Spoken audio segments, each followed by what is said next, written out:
Hello and welcome back to another Path of Exile 2 video. Today, this video is going to be very little editing. I'm just going to try to get this out there real quick. This is my full day one update, conclusion, and just initial thoughts on the league. And so we will start out with my character here. We are level 88. We have killed every boss in the fortress. So we killed the Arbiter of Ash, and then we killed the Arbiter of Divinity. And it took a few tries. The Arbiter of Divinity was actually a really well done fight, and it was challenging. But we did kill the Arbiter. Unfortunately, I did not get the ordained spear to drop from the quest version, so I will still have to go and find some keys and then go back and farm him, or figure out how to get it on the trade site. Earlier, when I was looking, the spear was somewhere between 25 and 50 divine, so I was kind of hoping to just farm it myself. And currently, there is not even any listed on the trade site. So that is unfortunate because that is the spear that I would really like to use when I make the swap to Lightning Spear. But anyways, that's the situation on that. So again, level 88. I would like to be switching to spears soon, but that may or may not happen just depending on, what it's looking like with getting the ordained, because I believe that the ordained is going to fix pretty much most of the boss damage issues that I was having in some of my testing before the league. So anyways, so just to give a quick update here, this is our current crossbow. I believe this cost me 6 divines. This ring here was 2. I believe this was 3. Um, this one I got fairly early. I think this was only like 5 exalts or something like that. It would probably be worth more than that now. This helmet I crafted myself. This amulet I picked up for maybe 20, 30 exalts. These boots were 30. This belt, I don't remember. It wasn't too much. It was like 5 or 10. And these gloves, I believe, were 1 divine. And then this flask, I actually found myself in Ritual. This flask is really nice because it always applies its effects. So on our passive tree, we are taking this node here, which is 40% increased elemental damage with attack skills during any flask effect, which we always have a flask effect. And then we're pathing next towards stimulants, which is 16% increased attack speed during any flask effect. So our next 3 level ups, we will get that. In terms of defenses, I am capped on all resistances. Well, lightning is 74, except for chaos at 34. We have 25, 29 life, and just 51 energy shield. We're not really focusing on the energy shield. Currently 6,000 armor, which results in 63% phys damage reduction. Not really doing much evasion right now. Maybe we'll spec into that later. But with that chest piece and our ascendancy giving us some extra spirit, we have 167, which is pretty much perfect for the setup we have here, which is triple herald. We have Herald of Thunder, Ice, and Ash, and then we have Eternal Rage to always stay at max rage, and Overwhelming Presence for the reduced ailment threshold and stun threshold. And then on Eternal Rage, we're also stacking a bunch of these spirit supports just for some quality of life. So that's how we're getting our spirit stacking. I haven't done the fourth ascendancy yet. I'm sure I could do it. Just didn't really feel like I needed to, but this is what we would take to get some deflection equal to 20% of our armor, and then some extra ailment threshold from evasion. Again, this will matter a little bit more once we get some better gear and invest in the hybrid archetype, but currently we're just going mostly armor. If we take a look at our atlas, I have done a decent amount of the breach. I have gotten all of the important things for breach mapping. There's a few extra ones on the right side of the atlas there that are just for some of the crafting. So I was going to wait until I save up some breach materials and then go back and get the rest of the points here. I haven't done the delirium yet, but I have pathed over there. I have both Doriani and Hilda Atlas Masters. I have not done the other one. And then I path through the fortress. Again, I've done the Arbiter of Ash and the Arbiter of Divinity here. And then as far as the Atlas tree, this is what I've been going for. I went for essences pretty early because essences early league are always really good for some crafting, or even just to be able to sell to other people who are trying to craft. And then at the end, I went for a lot of the effectiveness or tablets and anything like that sort of tree points. And then again, you can take all of these points eventually. It's just this is what I decided to go with first. It doesn't really matter which way you go, although I don't think you can unspec these, so I wouldn't just pick random ones. You can change the ones that are notables, like this. You can select the different ones, but I haven't found a way at least to unspec these once you take them. Maybe there is, maybe I just haven't found it. Oh, and then again, yes, I've been taking the breach tree points. So you can see I have pretty much everything that matters. This doesn't really matter to me. This doesn't really matter to me for just doing the mapping. And then again, these are just for the crafting aspect. So that's how it's been going so far. In terms of what we have right now, we're currently out of divines, but that's because we just spent about 15 upgrading some of this gear.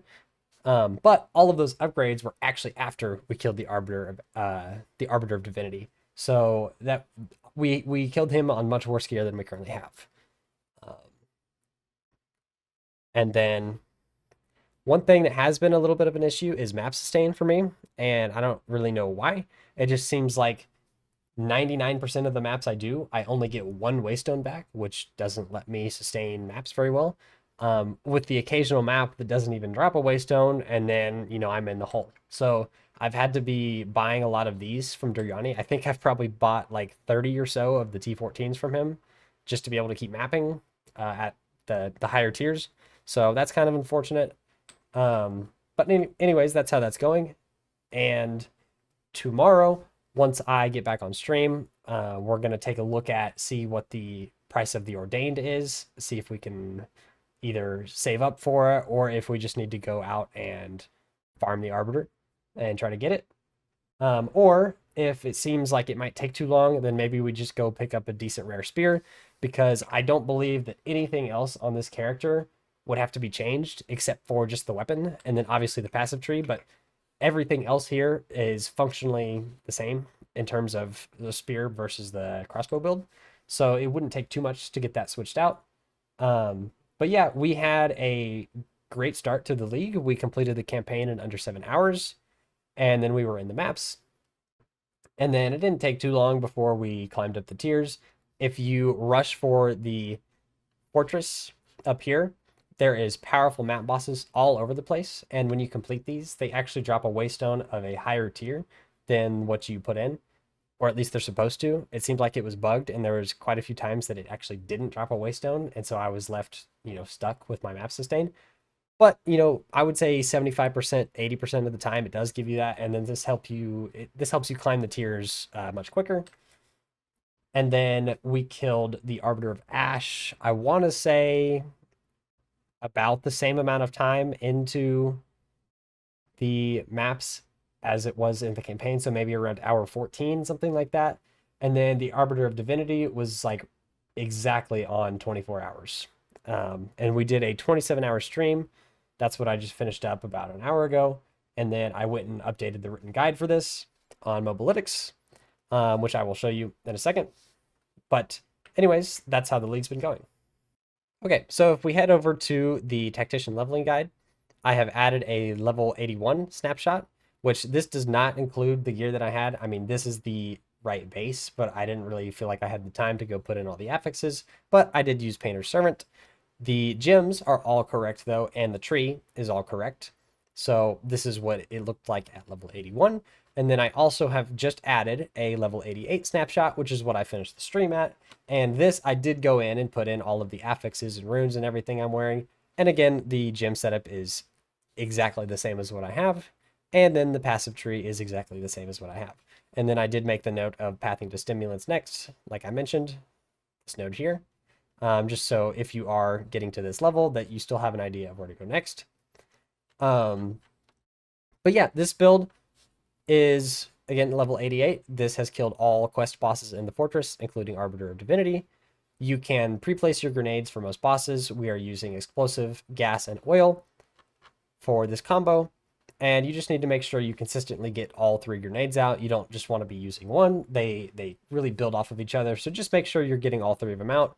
And then rapid shot, if you have the extra time when the boss is not, attacking you, you don't have to be dodging. You can just use your rapid shot, which on the tree we have boosted the attack speed to the moon, so you can get out your 15 heat pretty quickly, and then you use the explosive grenade and it consumes the heat just for 50% extra damage. The character is still squishy, and that's something we're going to look to improve tomorrow. Even with some of this gear being decent, we do have that capped resistance, but our actual defense values, like our armor and evasion, are not very high, and that's because, you know, we really aren't taking too much on the tree. Like, this is pretty much our only investment here into armor and evasion. We might look to change that tomorrow if we can optimize our damage a little bit more. Maybe there's some nodes on the tree we don't need. I was thinking maybe these cooldown nodes we might no longer need. Stuff like that, and these cooldown nodes as well. Maybe we can spec into some more defense. You know, I have around 2,500 life. You could certainly get more than that if you went for more max life on your gear, or just went with more strength, stuff like that. But it is still a little squishy, but mostly that has to do with the fact that when you throw your grenades, there is that delay before they detonate. And so you could be throwing, you know, 9 grenades at a pack, but they have about 4 or 5 seconds to come and attack you before it blows up and kills them. You know, it does just blow up and one-shot them, but there still is that delay where they can be attacking you. So that seems to be mostly the reason why it feels squishy. Again, something that will be completely solved once we have Lightning Spear, because this will be hitting the enemies instantly as soon as you throw it. But the damage is really, really good. You can do super juiced effectiveness on your powerful map bosses. I was doing that with the Hilda Atlas Master and just boosting all of the powerful bosses. That was great. It was pretty good for drops too. Got quite a few divine orbs from the powerful map bosses. So it seems like a good strategy. But now that I'm going over towards Breach, I've been using Doriani. So your grenade skills are weapon set 1, and then crossbow shots are set 2 only. The weapon set 2 literally could be any crossbow. It just lets you shoot rapid shot, because the Triarthan or the Trarthan cannon does not let you shoot your rapid shot, so you just need any other crossbow than the Trarthan in your weapon set 2. And we scale the attack speed on the tree, so if you also happen to get some attack speed on that crossbow, it's pretty nice quality of life. It just lets you build up the heat faster. But yeah, I hope to be switching over to spears soon. Again, kind of disappointed at how rare it seems that the ordained spear is. Doesn't seem like it has great drop rates, but maybe that's just because not many people are killing him, or not many people are able to farm him yet. But anyways, that is my day 1 update for this build. Overall, extremely smooth leveling. Once we got to the end game, it was a little squishy, and you kind of have to play around the delay on the grenades. But if you can get used to that, and, you know, kind of dodging in between when you shoot your grenades to try to stay out of the harm's way while they detonate, it works pretty effectively. Again, the lightning spear is going to be a much faster clear than this, but this really just does a ton of boss damage. So it can be really good if you invest in that boss killing strategy. So anyways, that's going to do it for me. I'm going to go get some rest, and I will be back on in a little bit. To face us is to face